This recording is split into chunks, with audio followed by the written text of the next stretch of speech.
Welcome to the RNL Revolution Nothing Less show. Today is August 12th, 2021. This is our 65th episode. My name is Sunsara Taylor, and I'm coming to you from Los Angeles, California. Andy Zee, the main host of our show, will be back next week. To everyone who can't stand this world the way it is, who is sick and tired of so many people being treated as less than human, who agonizes about the future, who has ever dreamed of a better world or even wondered if this is possible, you are in the right place. Here on the Revolution Nothing Less show, we bring you why a real revolution is necessary, how all the endless outrages that afflict our people all across this globe or right down the street are rooted in and caused by the system of capitalism imperialism that rules over us, and how they can only be ended by overthrowing this system.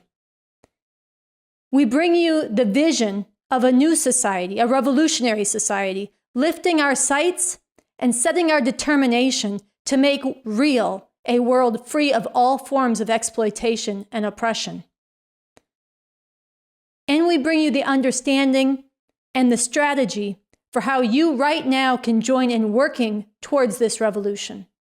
Most of all, this means bringing you the scientific and ongoing leadership of the most radical thinker and revolutionary leader on the planet today, Bob Avakian. Bob Avakian, BA, has developed a whole new framework for human emancipation, for real revolution, and a whole new society and world. And he's developed a scientific approach and method that all of us can take up. We call all this the new communism. And right now, we are in a rare time when revolution is actually possible. This is monumental. It is something that must be scientifically recognized and acted upon with great urgency. This is why the Revcoms earlier this year put out a declaration, a call to get organized now for a real revolution. This breaks down why a revolution is necessary. It brings alive the greatest strength we have in making this revolution, the scientific leadership of Bob Avakian. And it makes the case for why we are right now living in a rare time, with those who rule over us locked in a bitter fight, with society being ripped apart, when revolution is actually possible. And this piece gives concrete and easily understandable guidance for how everyone, including people who are very newly meeting this revolution, can right away become organizers for this revolution, recruiting and organizing others to do the same, at the same time that we all keep learning more deeply about this revolution. More recently, Bob Avakian put out this piece. This is a rare time when revolution becomes possible. Why that is so, and how to seize on this rare opportunity.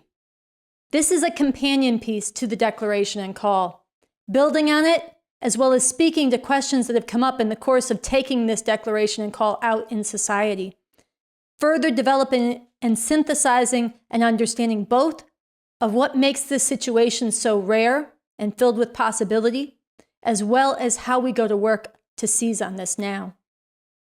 So the heart of today's episode will be inviting you into these two historic documents and into this revolutionary process. Last week, Andy Zee, the main host of our show and the spokesperson for Revolution Books, gave a speech up at Revolution Books in Harlem, New York City, on why this is a rare time when revolution is possible. This was the first major public event getting into these documents, and our first episode of the RNL show filmed before a live audience, a packed house up in Harlem. Andy's speech made up the entirety of our episode last week, and we want to strongly encourage you to go back and watch it if you haven't, and watch it again even if you have.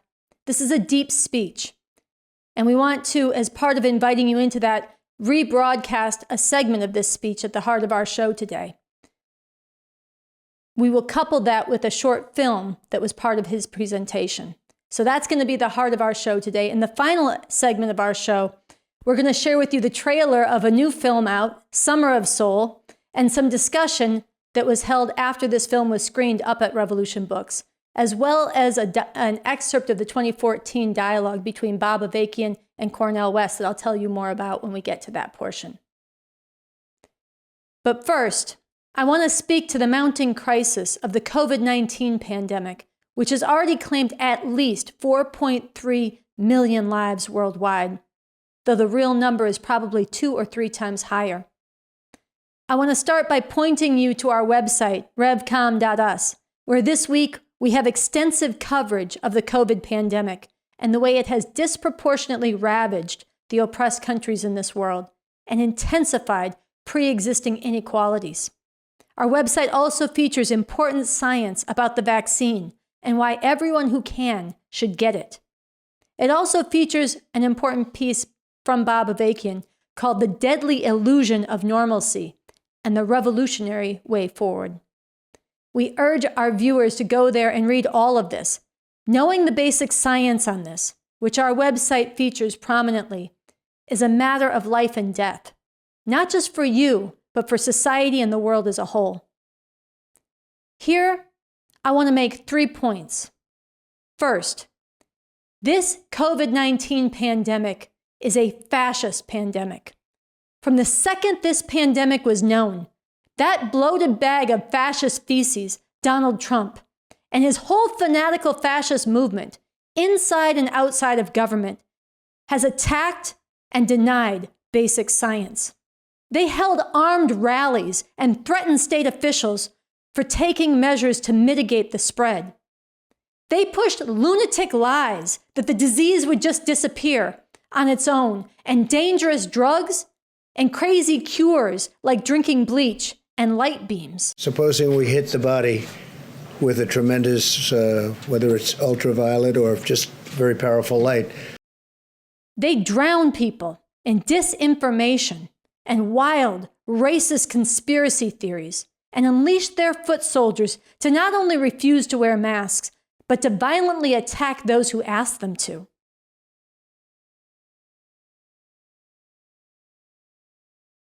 Then, finally, through the extraordinary efforts of scientists and healthcare workers the world over, we got vaccines that were proven to be safe, proven to save lives, proven to put the brakes on the spread of this deadly pandemic. But still, to this day, these fascist lunatics are defending the right to refuse to get the vaccine or to wear a mask as a matter of their selfish, individualistic freedom, the freedom to do whatever the hell they want, no matter who it endangers or kills. The fascist governors of Texas and Florida, Greg Abbott and Ron DeSantis, have even used the power of the state to bar and punish local governments, businesses, or schools from trying to institute mask mandates within their institutions or their areas. And just like everything else about these fascists, all of this has white supremacy, misogyny, that is the hatred of women, and xenophobia woven into it and pulsing through it. It is Black people, Native people, and Latinos. It is immigrants locked in detention and people locked in the prisons. It is the essential workers in the grocery stores, in the Amazon warehouses, in the meat packing plants. It is these people who have been among the hardest hit by this pandemic and suffered the greatest loss of life. And these fascists know this. Rand Paul, that sitting GOP senator, knows this when he gets out there and calls on people to defy mask mandates, including breaking the law and doing so, saying they can't arrest us all. It's time for us to resist. They can't arrest all of us. Marjorie Taylor Greene, that lunatic, QAnon, white supremacist, conspiracy theorist, anti-Semitic sitting congressperson, knows this. When she gets a crowd cheering because Alabama has the lowest vaccination rate in the country, and then suggests that people use their, quote, Second Amendment rights against anybody who dares to show up at their door, just to disseminate scientific information about the safety and value of this vaccine. Yeah, well, what they don't know is in the South, we all love our Second Amendment rights. And we're not real big on strangers showing up on our front door, are we? Yes, this is a fascist pandemic, and we should use that term with everyone, including those people who think they're hip or daring by calling it a scandemic or a plandemic. No, it is a fascist pandemic. Point 2. Everything I've been describing has been fueled and shaped by, but is also feeding into and intensifying the rare time we are in when revolution becomes possible. Bob Avakian, in his piece, "This is a Rare Time When Revolution Becomes Possible," notes that a basic reason why this is so is that there is a huge fight among the ruling powers in this country, now between the fascist Republicans and the Democrats, and huge divisions in this country as a whole. But more than that, he states, these divisions among the ruling powers and in the larger society cannot be resolved within the framework that has existed and which has held things together for nearly 150 years, since shortly after the end of the Civil War, which led to the abolition of slavery. They cannot be resolved on the basis of the capitalist democracy that has been the normal means of capitalist rule, dictatorship, for so long. These divisions run through every single major issue that confronts society and ends up making all of them significantly more intense.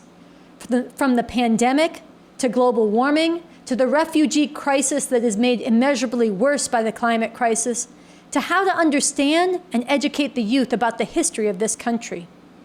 This leads to what Bob Avakian described in his piece, "The Deadly Illusion of Normalcy and the Revolutionary Way Forward," as, quote, cascading crises, in which each crisis is subsumed in and amplified by this overall division. And the declaration and call states, the crisis and deep divisions in society now can only be resolved through radical means of one kind or another, either radically reactionary, murderously oppressive and destructive means, or radically emancipating, revolutionary means. Point 3. Everyone who possibly can should get the vaccine.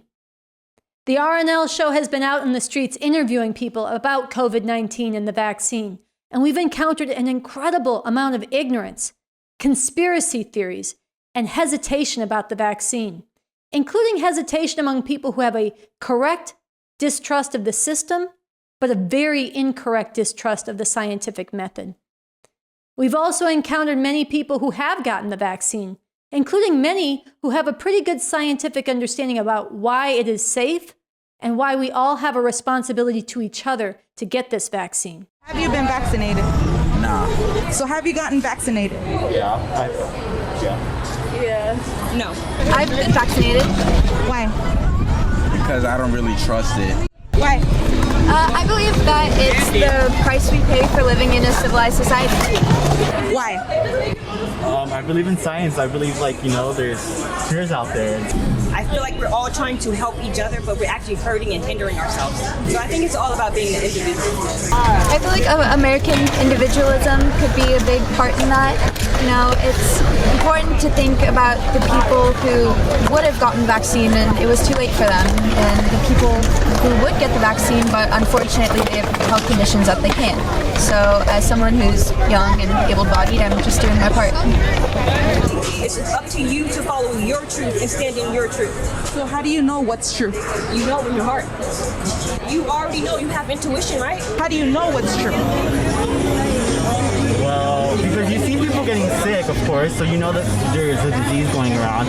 And also, you see, the records and the science shows that the data and everything shows that, people, if we get vaccinated, put your mask on, you will actually stop the spread instead of being, just not listening. In future episodes, we're going to be sharing some of this footage with you, and we're going to bring back Dr. Phil Rice, who's been a previous guest on this show, to help bring scientifically grounded answers and clarity to some of the confusion that we've encountered and that's circulating. But here today, I want to close out this commentary by speaking very directly to everyone who is not themselves a fascist, but who is still resisting taking this vaccine and other health measures. Really think about this. At a time when it is actually possible to dramatically decrease the damage being done by this global pandemic, damage that is disproportionately hitting and killing Black people, Latinos, and Native Americans.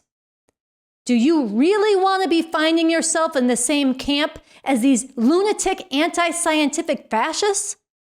Do you really want to be bedfellows with these genocidal racists in their crusade against the vaccine and other health measures? No. Get the vaccine and struggle for everybody around you to get the vaccine too. Go to our website, revcom.us, and make use of the resources there, including the scientific breakdowns about the vaccine. And especially, I want to call to your attention an article, which was also a podcast from Bob Avakian, called Conspiracy Theories, Fascist Certitude, Liberal Paralysis, or a Scientific Approach to Changing the World. We will put a link to the podcast and the article in the description of this episode. So with that, let's move forward and watch an excerpt of Andy Zee's speech last week up in Revolution Books in Harlem, speaking on why this is a rare time when revolution becomes possible.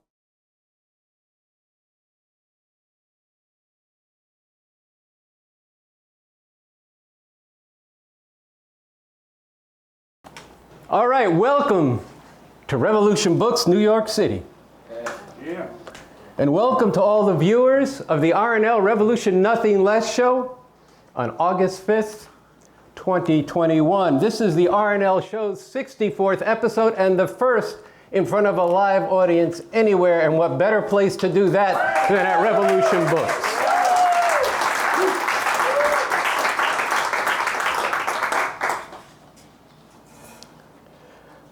There are dreams that startle you awake, nightmares that leave you with a dread of the night and a haunting of the day. There are dreams, too, beautiful in technicolor, where you feel fully alive with joy and purpose, dreams that motivate aspirations of freedom from all that oppresses and represses, a living not downpressed by this life-sucking machine of the system that destroys people and thwarts their ability to be fully human. A little over a year ago, we saw in the streets of this country and around the world millions of young people born in this, the 21st century. Youth resplendent in their diversity of race, nationality, and gender, taking to the streets, struggling for a dream of a world free from racial oppression and its concentrated expression in the murder of Black and brown people by police just for being who they are.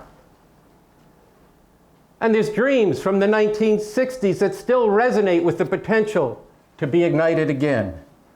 Hopes and dreams, and yes, there were some schemes, for a world rejecting the white, madmen, Jim Crow, apartheid, patriarchal, anti-gay, oppressive, murderous, stultifying U.S. society. A fierce and a liberating desire, a new culture and ferocious struggle for a world of equality and liberation, a world, yes, of peace, love, and understanding. Revolution was in the air. This was a time when there were revolutionary societies and revolutionary struggles, revolutions that were ultimately turned back. But seeds were planted. And there are dreams of a people brought from Africa in chains, and their descendants have endured for 402 years to be free from this murderous bondage. Free from the life-stealing legacy of slavery that still suffocates and strangles this nation and is manifest in every sphere of Black people's lives right down to today. With this searing, obscene expression in the cold eyes of that pig, Derek Chauvin, stealing the life from George Floyd. But song and struggle for freedom endures. Dreams to be free of all that oppresses have been written in verse and prose, theorized in scholarship and revolutionary theory, wished for and fought for and died for. But rare is the time when there is a potential for such dreams to become real.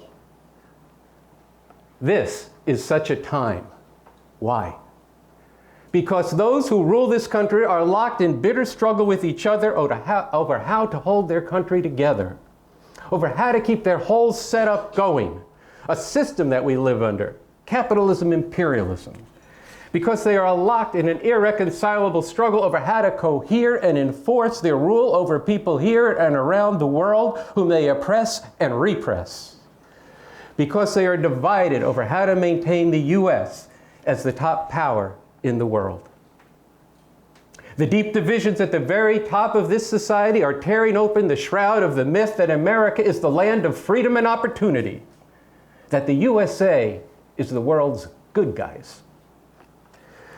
The reality that those who rule and their political representatives can no longer rule this country in the way they have in the past could lead to a terrible future, if there is a future at all. Yet, at the same time, this very fraught situation contains its opposite. The sharp divide at the top of society also holds the possibility of leading to something very good, but only if we act together and struggle for people like all of you listening to this to go out and struggle hard with masses of people to get with the Revcoms, to get organized now for a radically different future where we, the masses of people in our millions, could go to work on overcoming all the divisions and inequalities and injustices in the world today. This really could be a future made possible by a real revolution. And you are in the right place to learn why that is. And making it so, again, depends on you being a part of what will perhaps be the greatest struggle and achievement in history.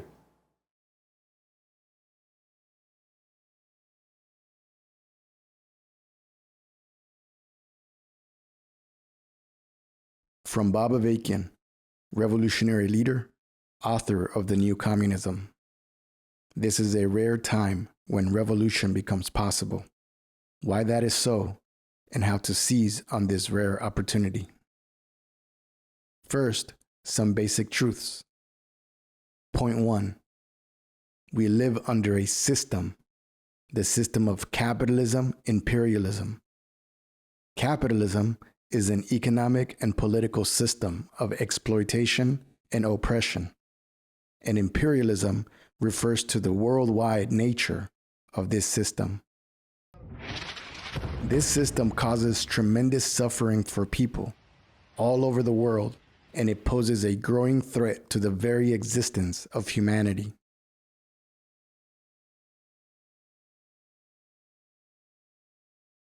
This is a system dominated by capitalist corporations, banks, and other financial institutions controlling vast sums of money, all of which is based on exploiting people, masses of people here and billions of people throughout the world, including huge numbers of children. These capitalists are locked in cutthroat competition with each other, and this drives them to penetrate every part of the world, especially the poorer countries, in order to exploit people even more viciously, while leaving many people without a way to work at all within the regular, formal economy. This system has white supremacy and male supremacy built into it. This system continually causes situations where life becomes extremely desperate and often very dangerous for growing numbers of people in their home countries, forcing them to uproot themselves and migrate across countries and continents, and then treats them as criminals when they seek asylum or relief from unbearable conditions. This system leads to wars to conquer nations and people, wars for control of key parts of the world, and potentially even wars between nuclear-armed, capitalist imperialist countries, fighting to determine which will be the most powerful oppressor in the world, if anything is left of this world after such a war. This system is rapidly destroying the global environment. All this is reality, and no one can escape this reality. Either we radically change it in a positive way, or everything will be changed in a very negative way. From point 2 of the short version of the Revcoms, a declaration, a call to get organized now for a real revolution. We have seen the potential for revolution powerfully demonstrated just last summer, when millions of people of all races and genders all over this country and all around the world rose up together against racist oppression and police murder. We have seen this potential in the mass outpourings of women in countries all over the world, refusing to put up with being abused and degraded. This potential is also revealed in the deep distress being expressed by scientists and millions of ordinary people about the continually worsening climate crisis and the threat this poses to the future of humanity. A crisis this system cannot solve, but can only make worse. But with all this, right now only a small number of us have recognized the need for this revolution and are acting to make it happen. So there is crucial work that must be done now to win people to understand the need for revolution and act to make it real. To turn the potential for revolution into a powerful movement and organized force for an actual revolution. From point 2 of the long version of the Revcoms, a declaration, a call to get organized now for a real revolution. This is one of those rare times and circumstances when revolution becomes possible. Not just because this system is always a horror, but because the crisis and deep divisions in society now can only be resolved through radical means of one kind or another. Either radically reactionary, murderously oppressive and destructive means, or radically emancipating, revolutionary means. Those who have ruled over us for so long with their Republican and Democratic parties are now caught up in bitterly fighting each other over how to hold this country together, keep this system going, enforce its rule over the people it exploits and oppresses, and maintain this country as the world's top dog oppressive power. The Republicans are moving to exercise this rule through fascism, discarding the pretense of democracy for all, relying on naked brutality and trampling on people's rights to enforce undisguised, aggressive male supremacy. You can do anything. Whatever you want. Grab them by the pussy. White supremacy, xenophobia, hatred of foreigners, and the persecution of immigrants, especially from non-white countries. In crude America First chauvinism.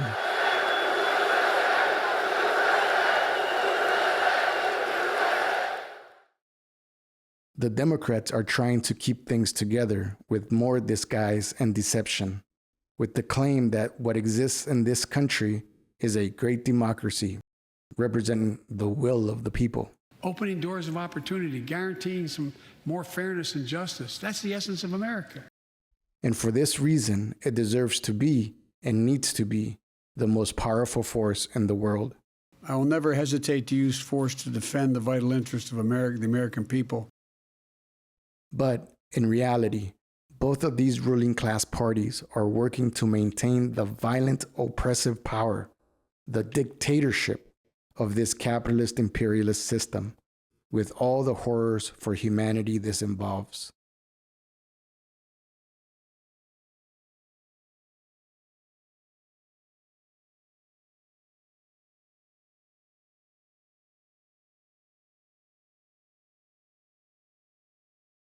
So again, that was Andy Zee speaking last week on August 4th up at Revolution Books in Harlem, New York City, on why this is a rare time when revolution becomes possible.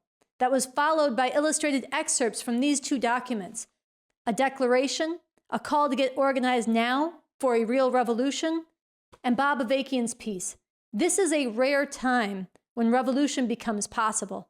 Why that is so, and how to seize on this rare opportunity. We urge you to go back to our last episode, number 64, and watch the entirety of Andy's speech. Even if you've seen it already, watch it again. And definitely go to the website, revcom.us, and read these 2 documents. Discuss them with others, spread them, and start working together now to be organizing for this revolution based on what's in these. And if you want to be in collective discussions of these documents, either online over Zoom or to find out if there are meetings and gatherings in your area, you can DM us on social media at the Revcoms, check our website revcom.us, and write to us at therevcoms@gmail.com.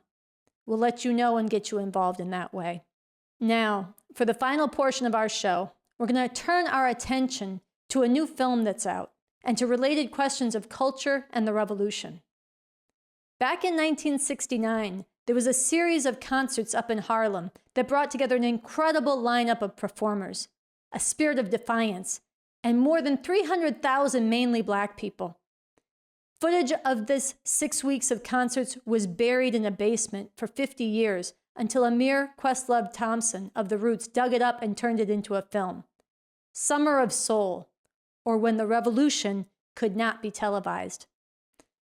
Not long ago, Revolution Books in New York City, just a few blocks from where the concerts took place, screened this film.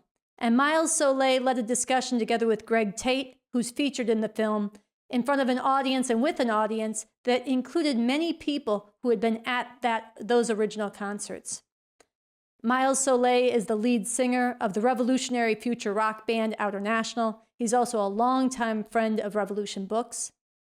Greg Tate is a music journalist. He is a founding member of the Black Rock Coalition and a guitarist in the Burnt Sugar Orchestra. He's also a longtime friend of Revolution Books. So what we're going to do now is we're going to share with you the trailer and follow that with some snippets of the discussion between Miles Solay and Greg Tate up at that screening. Let's watch.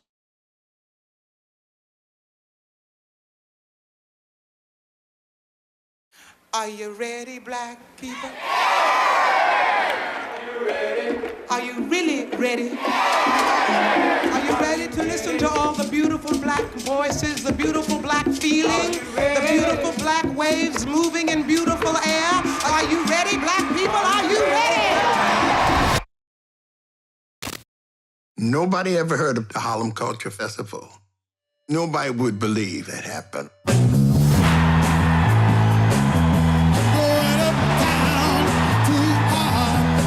6 weekends of major artists. The Panthers were the security and kids were sitting up on the trees. I was nervous. I didn't expect a crowd like that. Something very important was happening. It wasn't just about the music.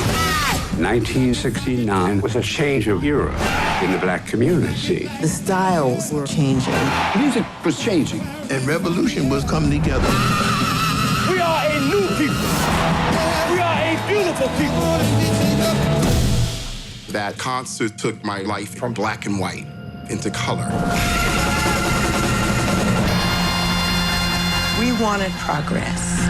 We are Black people, and we should be proud of this.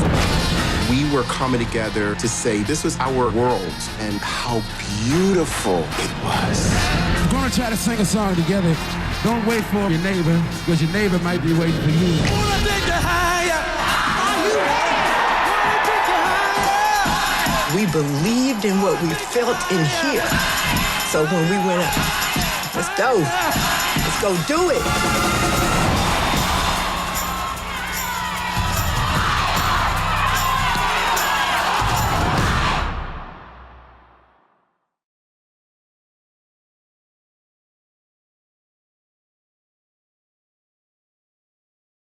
19, Greg alluded to it and mentioned it in his first remarks, but 1968, 1969, revolution really was in the air. You had almost a quarter of the world's population living in socialism in China. You had anti-colonial and national liberation struggles sweeping through Latin America and Africa. You had the Black Panthers, the Young Lords, women's liberation movement. You had a lot of stuff that was raising people's sights and raising people's expectations. Now, I don't bring that up right now in any type of nostalgia fetish. The way we bring that up is because we're here in 2021 and we still need revolution.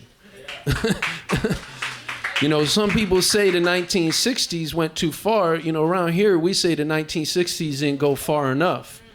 And I say that not just to bring in a political thing to throw in, hey, we need a revolution, though we do, and that's what we're about. But also one thing, I mean, as a musician myself, you're a musician, Greg knows a lot about music for decades now, but like, one of the things that strikes me, and I'm not trying to be some old school cat, but it's like when revolution's in the air, see how much of that music and culture was actually uplifting and not degrading. I mean, how much of that music was actually lifting people up?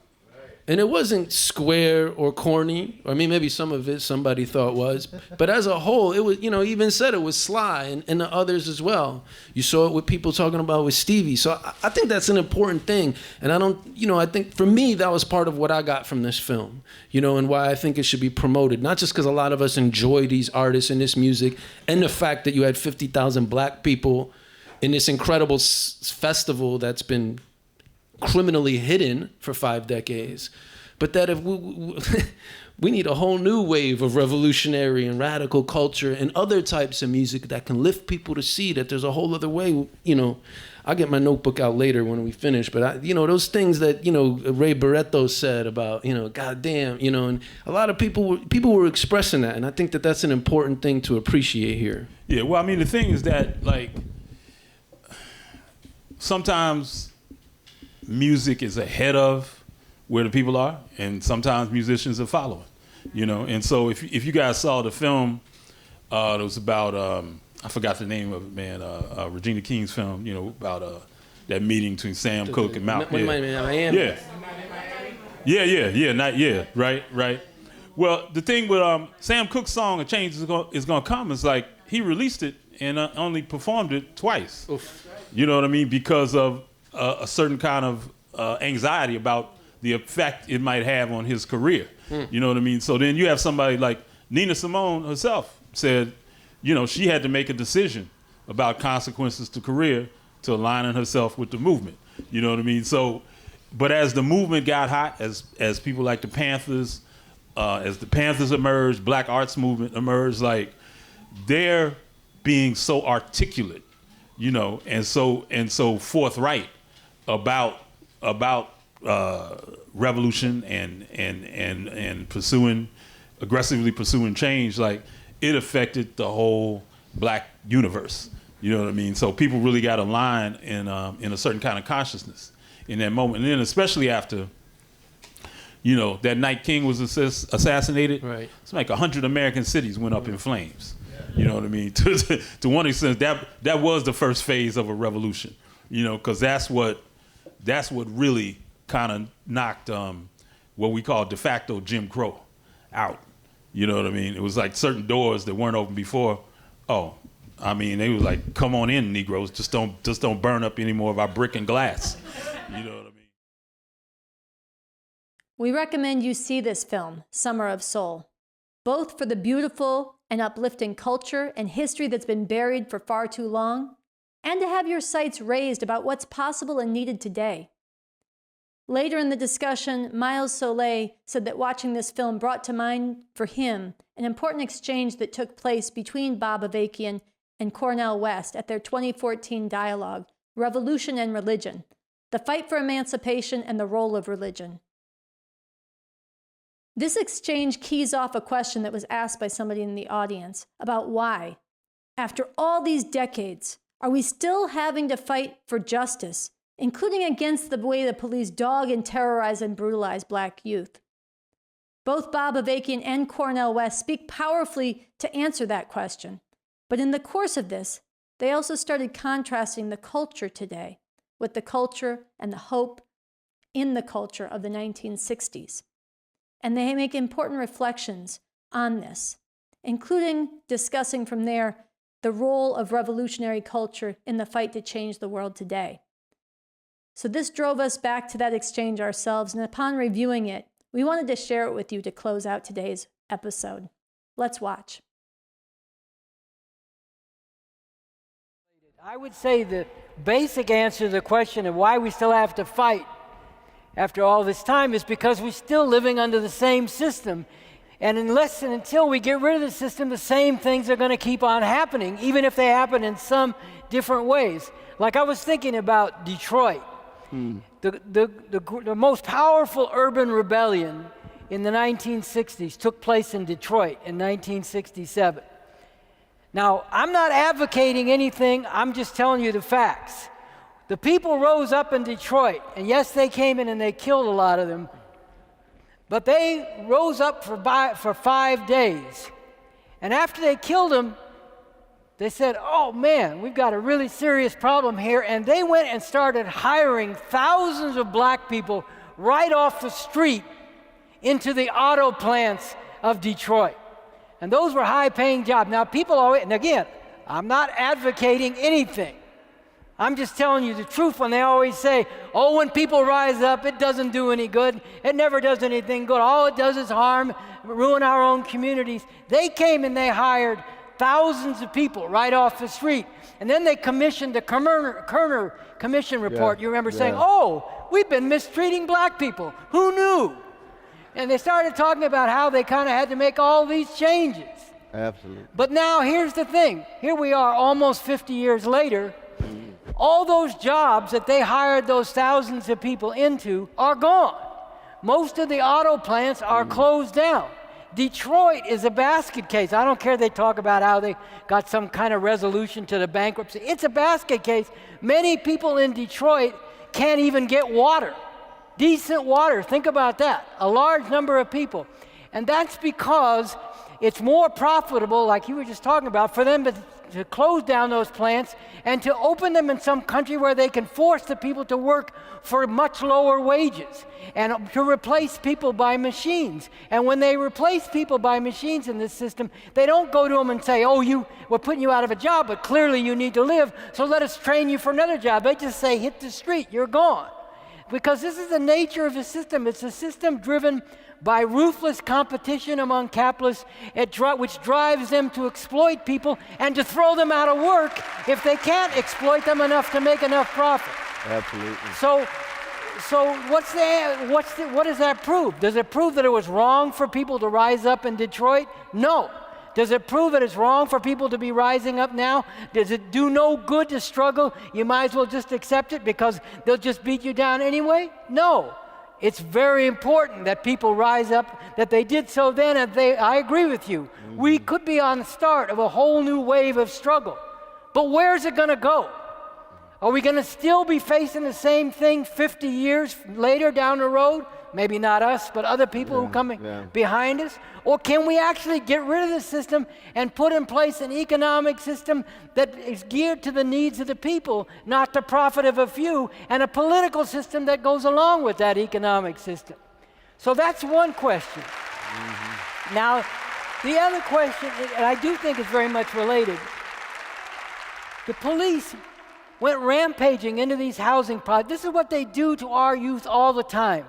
Everybody talks about the prison pipeline, from the neighborhood to prison. And this is what they are consciously doing with their mass incarceration, the new Jim Crow that you mentioned, the book by Michelle Alexander. This is what they're consciously doing. They put a jacket on these kids from the time they're not even teenagers. And then you've got a record. So now you got a record. Next time you run into the police, they run you through the system, you got a record. You're already heading toward being a felon, being convicted of a felony, and then being sent to prison. And then your whole family is affected by the fact that you're sent to prison, if you survive long enough to be sent to prison. So, these raids they carry out, charging conspiracy, they're going and they're taking the social media of these youth. You know how youth are. You talking about gangster proclivities, you know? Youth, they like to talk big, they like to talk bad, you know, I'm gonna do this to you, I'm gonna do that to you. They took all that stuff as if it were meant literally and said, this is all, you know, just talking bad on the social media, and acted as if this were actually concrete conspiracies that they were waging to go out and kill a bunch of people and sell drugs.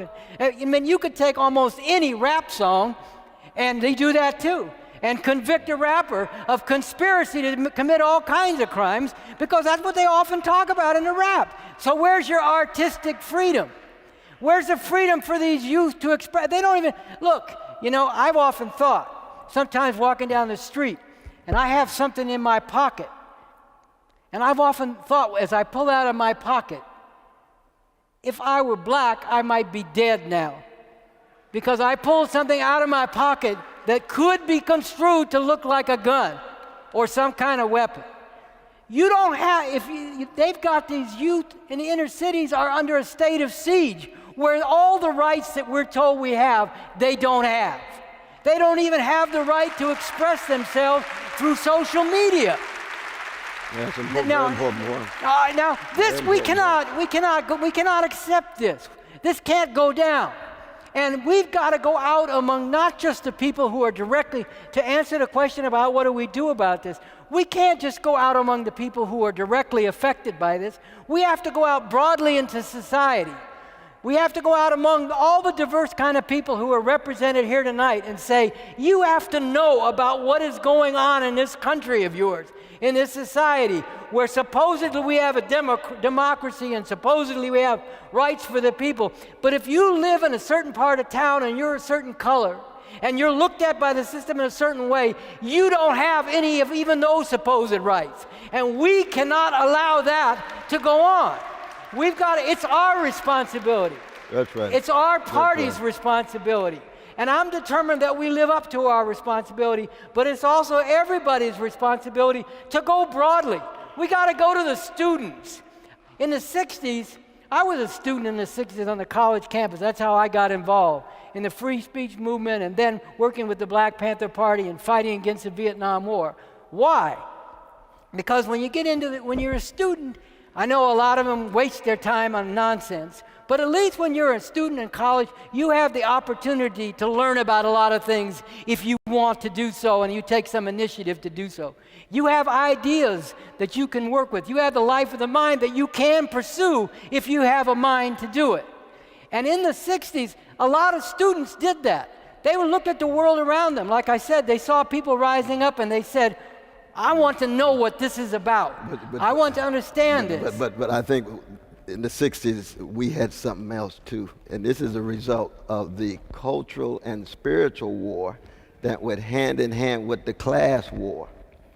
That when we turned on the radio and heard the voice of a David Ruffin, or when we turned on the radio and heard Sheila and Wanda Hutchison of the Emotions singing, there was a tenderness and a sweetness and a kindness that is the raw stuff of any kind of movement. Right. Whereas today, you know, it's say my name, as opposed to try a little tenderness or Otis Redding. It's hard to find tenderness, sweetness, and kindness. Same is true in terms of the collectivities. You see, when we turned on the radio, who did we hear? We heard the Delphonics and the Dramatics. We heard Enchantment.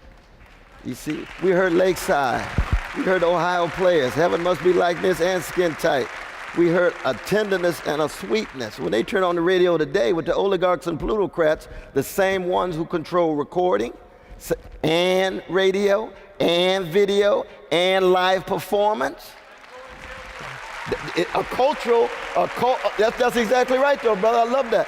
It's a cultural, spiritual kind of COINTELPRO. If somehow we can make sure that the precious souls of young black people, and of course by young black people, you're talking about all folk, because young people have been Afro-Americanized since Motown, since the Funkadelics, since James Brown. So if we can keep their souls so chilly, and I see this in teaching in prisons for 37 years, I can see the shift in it.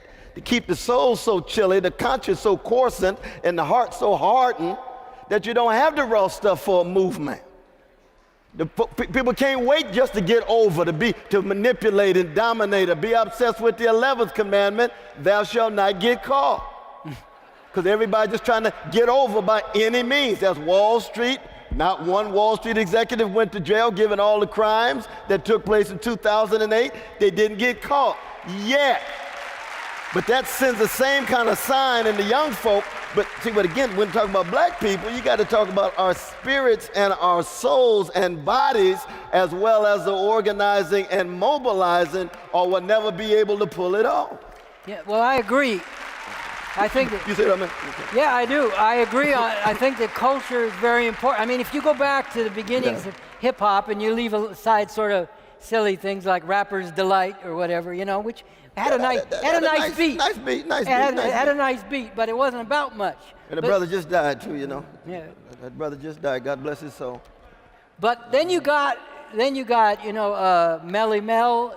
Grandmaster Flash and the Furious Grandmaster Flash, Melly Mel. Then you got Public Enemy with Chuck D. KRS-One, Wu-Tang Clan. They were talking about something. Oh, yes. And what happened? The people who control things in the music industry and in general came in and said, we don't want that. That's right. Ice-T went from being cop killer to being a cop on TV. And they said, this is the way you want to make it. This is the way you make it. All the rest of that stuff, we're going to push that aside and not let it flourish. So, but I think what's happening now, when you talk about a new wave, the wave is coming. When you have a new wave of struggle, it brings forward or can bring forward a new culture. And I agree with you. I mean, I grew up on those songs that had tenderness and love too. You know, it's very different. And stuff. It's not weak to love. I think that's something very important. That's exactly right. It is not weak to love. It is not weak to treat other people as human beings. And we need a culture that grows together with the actual struggle and is a crucial part of the struggle that promotes the kind of values you're talking about, that promotes looking out for each other and being together and seeing what we have in common instead of trying to get over on each other. And I believe, I forget I can't call his name right. Johannes Hernandez. Give it up for Sister Johannes Hernandez, leader of the Mumia Jamal movement, along with Mark Taylor. We love you, Johannes. We love you, Johannes. Love you, though, sister. I'm sorry to take No, that's all right. No, we got to pay respect. But that's true. I can't call his name, but I know there was a rapper recently who did, after the assassination of Michael Brown, came out with a song about that. I can't remember. There you go.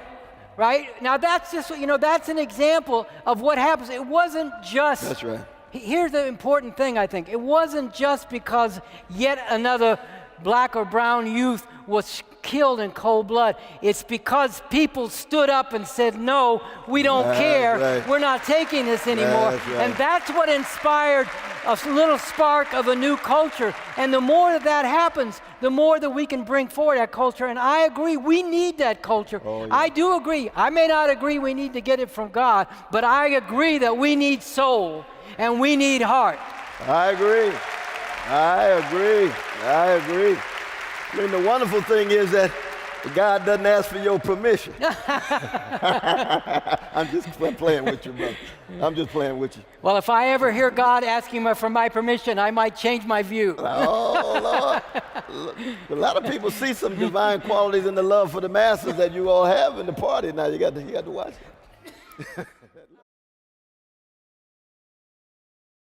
All right, so we've made it to the end of episode 65 of the RNL, the Revolution Nothing Less show. I want to urge you to go to the website, revcom.us. Read a declaration, a call to get organized now for a real revolution, issued by the Revcoms. And also read, this is a rare time when revolution becomes possible. Why that is so, and how to seize on this rare opportunity, by Bob Avakian, the revolutionary leader and architect of the new communism. These two documents give guidance to understand the rare moment we're in and how to seize on it. Read them, discuss them with others, spread them everywhere. And we want to invite you one last time today to join in organized group discussions online or in person if they're happening in your area. Check our website, revcom.us. Write to us at therevcoms@gmail.com to sign up for these discussions, or DM us on social media at the Revcoms. With that, I want to say on behalf of myself and the whole team here at the RNL Revolution Nothing Less show, we will see you back next week, and Andy Zee, our host, will be back as well.